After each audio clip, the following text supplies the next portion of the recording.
Jen, what are you doing and why are you wearing shades in the house? Well, I was just trying to create a little ambiance, but there's really no room to put anything. And this TV is so bright, I had to put on the shades. Yeah, that makes sense. This is the 98-inch QM8 from TCL, and it's 5,000 nits, 5,000 dimming zones, and right now it's about 5,000 bucks. So we're gonna have to tell people, is it worth your money to buy this in this size or any of the other sizes in the buying advice, but I think we need to unbox it first. Let's go for it. So the first thing you notice when opening the 98-inch TV is that the box is absolutely enormous. Jen is like 5 feet tall and she can barely even reach up to the top of this thing to get it open. But once we got it open, we were able to find the accessory bag that has a remote, the power cord, and the guide, as well as the 2 feet. So once you get the stuff out of the top, you have to then figure out how to get this box off the TV and out to your garage or to the garbage, because these things are enormous. And luckily we have really tall ceilings in here. But another great feature is that they actually put little clips on one side of the TV so that you can take those off, throw them to your significant other who has really good hands and catches all of them. And then once you get them all off, you guys can pull the box apart and very graciously take it outside. I mean, the coordination and the skill that Jen and I have working together is unparalleled. Hopefully it won't take you this much time to unbox, but also you guys will just do this once where we do this on a weekly basis. And the feet were actually pretty easy to get on because a couple years ago, we actually had to put them on the end of the R754, which was the first 98-inch model that TCL made. And so definitely more convenient. I mean, it was solid back then. This is solid too, but you know, we have this giant stand we put TVs on, and it's already very tight with this giant TV up there, but if we had to put the feet on the end, it literally almost hangs off. So I'm glad they've moved them into a degree on this model. It just makes it easier for you to set it up on a stand. Then it came to pulling the plastic. And man, they got some plastic on this TV. Now, there's a big sheet covering the whole thing, but it took Jen like 6 or 8 pieces to pull off just to get to that big sheet of plastic. But you know, this is not Jen's first rodeo on plastic pulling. And so eventually, with some time and patience, we got it all off. And there you have it, 98-inch QM8 2024. Very big TV. Looks pretty good with the anti-reflective coating. We'll get to that in a minute. And really, I think we just need to go into the back and see what's going on. So this TV, like most, has 4 HDMI inputs. The first one is 4K at 144 Hertz for gaming. The second is 4K at 120. And then the other two are 4K 60, which are just normal HDMIs at this point. The fourth HDMI being the one that has the eARC. So now you're able to connect it to a soundbar but not use one of the 2 HDMI ports that are made for gaming. So that's a big change in 2024, and a lot of gamers will like that. Now, another thing that's interesting on the back is that this actually has a 600 by 600 millimeter VESA pattern, which is not abnormal, but it's just really large. So you're gonna have a big TV mount to mount this, which is normal because this TV weighs like 150 pounds. So just make sure that it has a max vertical of 600 millimeter because you will need that to mount this on the wall. And absent from the back of this TV is a subwoofer, which I believe the R754 had a couple years ago. And a lot of other TVs are starting to put a subwoofer on the back to give it a little bit more bass. And a friend of mine stopped the FOMO, reviewed this and said that the sound wasn't quite as good as the Hisense U8N. So I'm not sure if that's a reason, but no sub on this. So I guess we just move on to the remote. So really this remote looks very similar to last year. It's pretty simplified. I mean, there are some quick buttons on the bottom to get you to your favorite apps that typically I end up pressing on accident anyways, but still nice that they're there. And the QM8 remote is also backlit, which is awesome because if you're gonna be sitting in a dark room with a big remote watching a big giant TV, it's awesome that you can also see the buttons. So now it's time to fire this TV up. First things first, this does have the Google TV operating system, which is very common on a lot of US TVs like Sony, Hisense, TCL. I'm a big fan. I watch a lot of YouTube TV, so it just connects easily to my account. Now, all these different operating systems have a ton of apps, so you can't really go wrong, but I do see that they do have free TV channels for Google TV, and they also have TCL TV Plus. So, I mean, you get a lot of free channels when you get this TV, which is great because it's expensive, and man, cable's expensive too. So you might as well just watch some of this stuff and get lost in watching some Murder, She Wrote or, Deal or No Deal from 10 years ago when you didn't watch it the first time. So all kinds of stuff you can watch. And to be honest, these free channels look as good as YouTube TV does with regards to resolution and color and everything else. So it looks fantastic. Speaking of great movies, this is a ladies' man. I'd love to watch it, but yeah, baby, that's cool, but I gotta go. Another cool feature is the ambient art mode. So if you're just not using the TV for a while, or if you want to press the back button a couple times, you can get to this to just have some art in the room. I think it's pretty cool that Google TV has it. Temperature, time in the corner. I think it's a pretty nice feature, and it gives you a great preview of how bright and vibrant this picture looks. So let's get into some content and see how the TV performs. So getting into sports, you can see that this TV is really bright. It is a 5,000 plus nit TV, peak brightness, that has 5,000 dimming zones. So it's definitely upped its game. I believe last year it wasn't even half that in either of those two categories. So really bright TV, looks really good. And this TV is just absolutely massive too. So you got all kinds of great things. If you're gonna have this at home for watching sports, you are definitely gonna be satisfied. But it also looks a little different than I'm used to with regards to an OLED TV, let's say, because this is so much brighter and it doesn't have the same depth. It doesn't have the same contrast that an OLED has. So you kind of have to go in the settings and tweak it to how you like to watch the TV. And that led me to go in and change it to actual movie mode, because I think, you can either go in smart HDR or movie mode, but I really thought that the movie mode was still plenty bright and gave me the best look. It did change the picture to a much warmer temperature, which I actually liked. And then in the settings, there were a couple things that I actually thought made it look better, including the dynamic contrast, because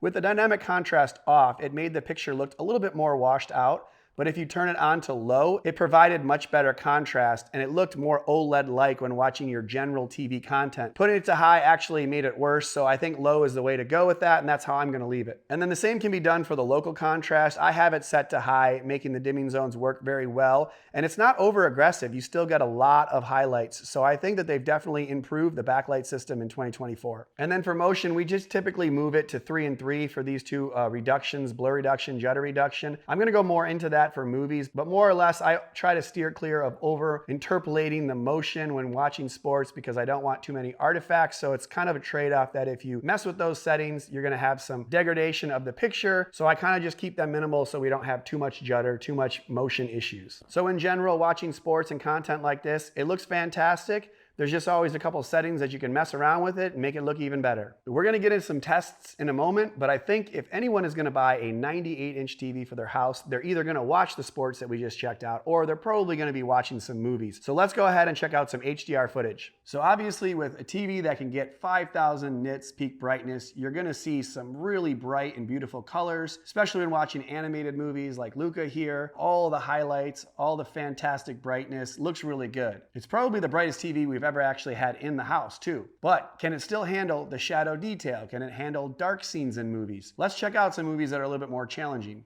So last year we were watching Avatar: Way of Water on the TCL S5 98-inch, and I was very surprised at how good it looked, seeing as that TV was less than half as expensive as the QM8 of last year. So it made me think that the QM8 maybe wasn't that spectacular. But this year I'm seeing even more positives and benefits out of the QM8 for 2024. It seems brighter, it seems like it has better control of the shadow and details, and it has really good specular highlights. Now I don't have that model here to compare directly, but it clearly looks like they've made improvements in 2024. And it made me want to check out a movie that I've always seen as a challenging one for a lot of these LCD type TVs, which is Dune. It's just a challenging movie to see brightness and shadow detail. So I wanted to give the 98-inch a try because this is going to be a movie watching machine for us. And after comparing the QM8 to my ultra short throw projector and also my A95L OLED, it just seems that this has a good balance of brightness and detail. If you're watching it on an even bigger UST, you really don't get much brightness at all. And a lot of these scenes are almost unwatchable unless you're in pitch dark. And if you're watching it on an OLED TV, you really got to crank up the brightness to see, the detail, because sometimes it's just dark in general. So the fact that the QM8 is this bright and has a lot of shadow detail, and then you're able to get it at a 98-inch size, it really hits a sweet spot for watching movies, as I said before. And with regards to motion and clarity and resolution, I felt like the QM8 last year looked really good and had good motion. And this year it's even better. I have no complaints on any of those. So again, you can go into the motion interpolation and get the settings where you like and mess around with the brightness and mess around with the shadow detail, color temperature, all those things. But I feel like it's fantastic for watching movies, and it's time to move on to some testing.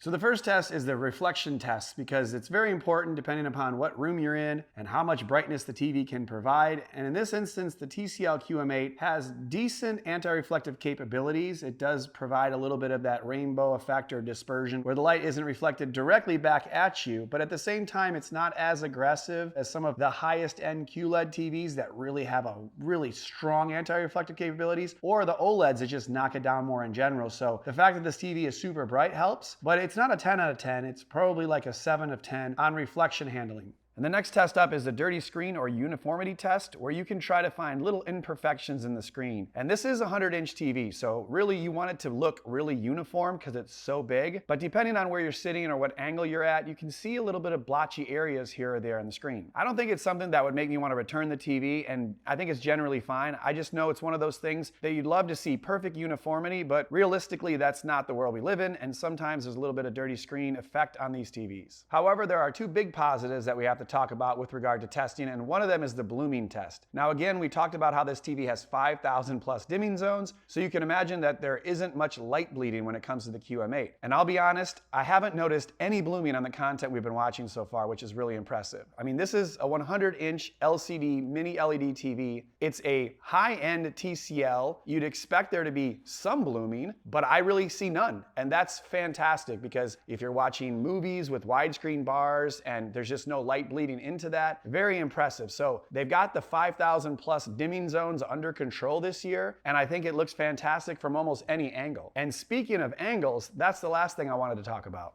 My main gripe with the first generation of the QM8 from 2023 is that it didn't look fantastic from off angle. It was a VA panel like I think this one is, but sometimes those types of screens can lose a little bit of color when viewing from the side. But I felt like for the price point, it should have looked better off angle. And I do have to say that the 2024 QM8 is a big step up. We're actually looking at it from about 30 to 40 degrees off angle, and the picture holds up pretty well. So I'm not sure if they've improved the panel or if they're using a different panel, but it looks much better. So I'm satisfied this year, and it's definitely something that I was interested in looking at before I made my final verdict. And then the last thing to mention before we get into the buying advice is gaming. And as I said before, it does have the two HDMI ports that do 4K 120 and actually can do up to 4K 144 Hz on HDMI 1. And on this new QM8 for 2024, you no longer have to use one of those gaming ports for the ARC or eARC for your soundbar. So it's definitely something gamers will like to see, to have two full bandwidth HDMI ports and also a third eARC port on the TCLs for 2024. And then additionally, it does have a really cool game bar that tells you the stats and features as you're playing. So you're able to see all the different features at the top, like the frames per second, if it's in HDR or not, if it's in auto game mode, and of course VRR to help prevent screen tearing. And at the bottom of the game bar, you have a few other gaming features like your aiming aid, high frame rate toggle, picture mode adjustment, and how much shadow detail you want to see. So pretty cool that the QM8 has this game bar for people who like those additional features to be easily accessible from their TV. And overall gameplay seems very responsive. Obviously at 120 frames per second with VRR, you're going to get some quick movement. And when comparing this to something like an ultra short throw, it's really no contest. It's already brighter and more colorful, but then it's also much faster since you don't have the lag that makes some of the ultra short throws unplayable. So when you're comparing gaming on this versus gaming on ultra short throw projector, it's definitely better to have this awesome TCL QM8. In fact, I'm just having so much fun sitting here gaming on this gigantic TV by myself. And